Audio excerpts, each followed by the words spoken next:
Paleo to Pioneer presents Small Batch Science, Episode 5, Just Hatched. Hi, I'm Andy, and today we're going to talk about some rather unusual tales from the very end of the Apache Wars in Arizona and New Mexico, and then we'll switch gears a little bit and still stay in Arizona and talk about some interesting beer stuff. Never mind all this nonsense. A really helpful viewer suggested a way we might be able to sprout some of the ancient seeds. I think I reversed the polarity, because so far all I've got is this totally unidentifiable growth in the box and a rash. I don't think I want to talk about it.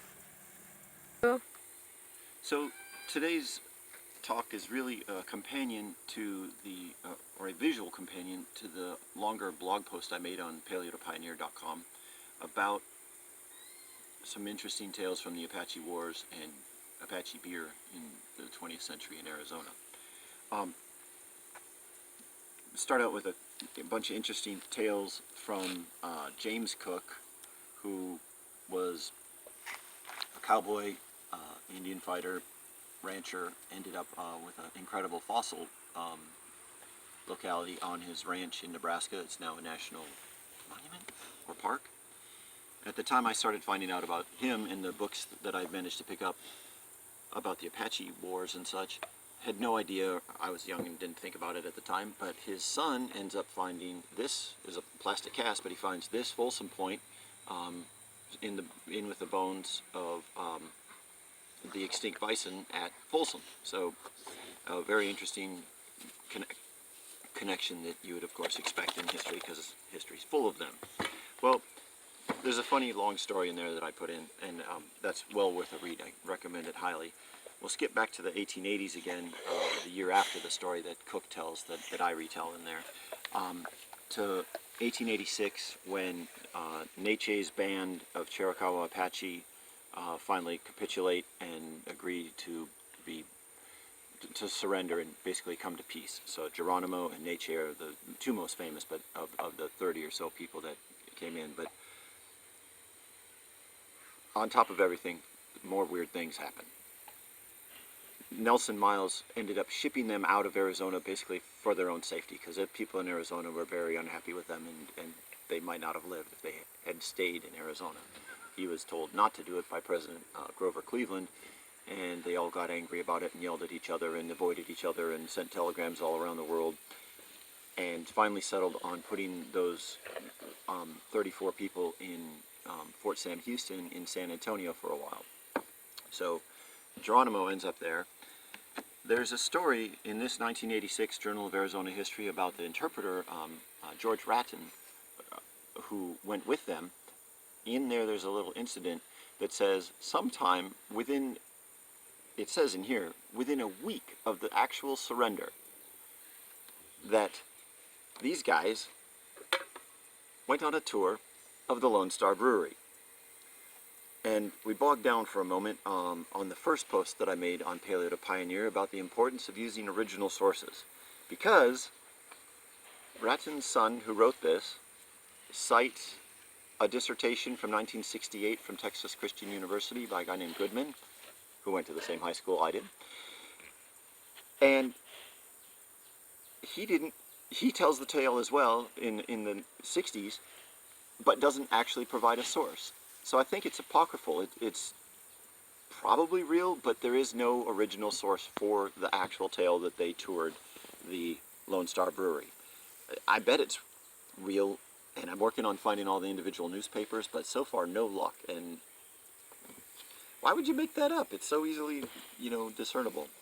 We'll stay with them for a moment and talk about this sort of unhappy situation of their 27 years of imprisonment at various places across the southeast, and eventually Fort Sill, before they're allowed to go back, or to New Mexico in this case, back to the Mescalero Apache Indian Reservation. This is a unique postcard from 1911. Geronimo, of course, never made it back to Arizona or New Mexico, and passed away in Oklahoma in 1909. When he was separated from his wife and family, as were most of the men that were brought from Fort Bowie to eventually Florida. This is the cell or room Fort Pickens in Pensacola, where Geronimo lived for a while. The Apache did not do well in Florida's heat and humidity, and they quickly moved them to the Mount Vernon Barracks outside of Mobile, Alabama, and this is a real boudoir card showing some Apache Indians in U.S. Army uniforms when they were forced to guard themselves. It's a very strange photo. I don't know why they took a picture of the back of everybody looking at something else that you can't see, but I was really pleased to actually get a real one of these. Really a kind of incredible thing. I know we're getting away from beer, but we'll come back in a minute. And then this is a photo by Ben Whitlock at Fort Apache near the, I guess, near this time. It's from 1883, so just before this time. I'm not positive who's in it, but I think the tall gentleman standing center is also another image of Neche. So, one strange beer tale and a little bit of the history of what happened to the Chiricahua before they went to Oklahoma in 1904, and then finally in 1913 they were allowed to go home to the Southwest. We'll stop and turn to Arizona Brewing Company for a little bit and their use of Apache beer. So the Apache name lived on for quite a bit in a very strange way, well into the 20th century. Yeah. So after Prohibition ends in 1933, there's a new brewery formed in Phoenix, which is actually the third Arizona Brewing Company. And as a new brewery, they really didn't have a flagship brand to fall back on, something that obviously they didn't have a before Prohibition history to use. So they tried a number of different brands, and one of them that ends up being their most popular for about a decade is, of course, Apache. They made ale and beer. I want to say they made a port or two, but I've never seen a label for that. I'm, of course, a beer can and Breweriana collector, so I've managed to, through a lifetime of work on this, get a few of the labels, and I'm always looking to upgrade or get the ones I'm missing, like on my shirt.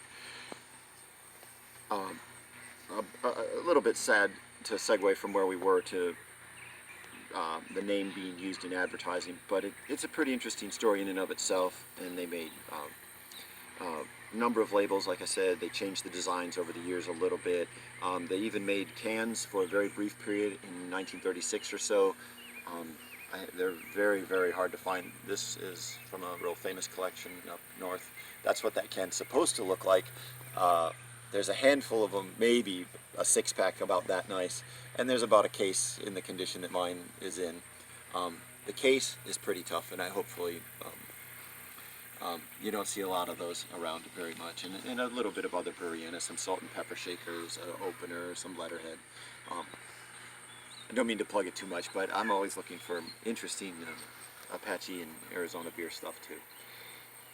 They go into the war and just in about 42 stop using Apache, and in 43 introduce their A1 brand and make cans and glasses and all sort of signs and labels and all kinds of things like that as well. But when they start making A1, or after about 10 years or so, in the late 40s, they went ahead and hired the fairly well-known Southwestern artist of the time, Lon Megarry. He had been famous since right at the territorial times in Arizona for making a series of, at the time, 15 paintings that were shown in the Capitol. And I confess I don't know if they're still there or not. Fred Harvey made postcards of some of them. I just have this one with mounted Hopi men throwing a form of boomerangs. It's really a non-returning throwing stick, but a really beautiful painting, and not what you think of when you think Lon Megarry and the beer stuff, because he made a series of, he made 7 paintings total, but 4 of them were made into giant framed prints by the Arizona Brewing Company. This is called the Cowboy's Dream, where you see the girl on the horseback in the clouds with the A1 brand. A pretty funny thing. And these really, you're more likely to see these as 3 by 4 foot signs, but I'm more of a postcard, and I don't have those. One of the other ones that I have is Black Bart getting a shave while this wanted poster is up on the wall, and the rather nervous looking barber is tending to him. one of the real strange little quirks of fate and history, going back to the 1986 Arizona Journal of Arizona History, the first thing in here, unfortunately, is an obituary of a very famous researcher who started out as an English teacher, and I talk about more of this in the post online. She her name was Eve Ball, and ends up doing some just absolutely incredible work by interviewing the surviving Apache that have come back from Fort Sill and are back at the Mescalero reservation where she's living in Ruidoso.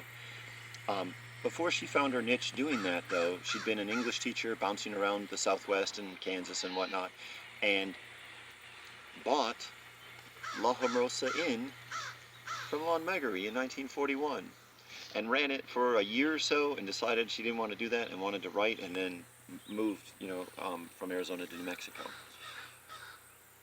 Just one of those quirks that too strange to be fiction. One more story, and we'll end with the beer stuff. So, we started out talking about how James Cook had been a cowboy in Texas and ranching and doing all these other things. Well, when he was a kid and showed up in Texas just at the end of the Civil War, just after the Civil War, about 1870, give or take, I'm not exactly certain, it's not really easy to pin down, but he worked for John Slaughter, who was a famous cattleman in Arizona, or I mean in Texas, then for a period in New Mexico, and he's probably most famous in Arizona as being the last of the sort of hard-nosed Wild West days sheriffs of Cochise County in 1887 to 1890 or so.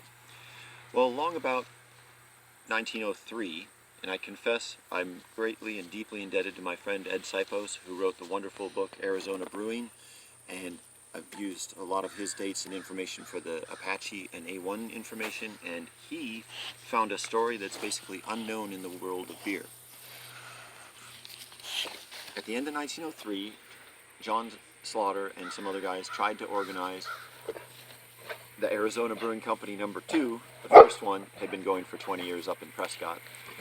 It failed. In 1904, they issued stock certificates, and we have some audience participation here. Hey, Crocs. It failed. It never got off the ground, but it's a very interesting tie-in that if you keep scratching the surface, the world is small enough that the researchers are connected to the artists, and the brewers end up connected to the archaeologists. We could talk about these things for hours and hours on end. Where's that opener? Hi. If you like our videos, please consider subscribing and checking out the website at paleotopioneer.com, where he's going to sit on me. No!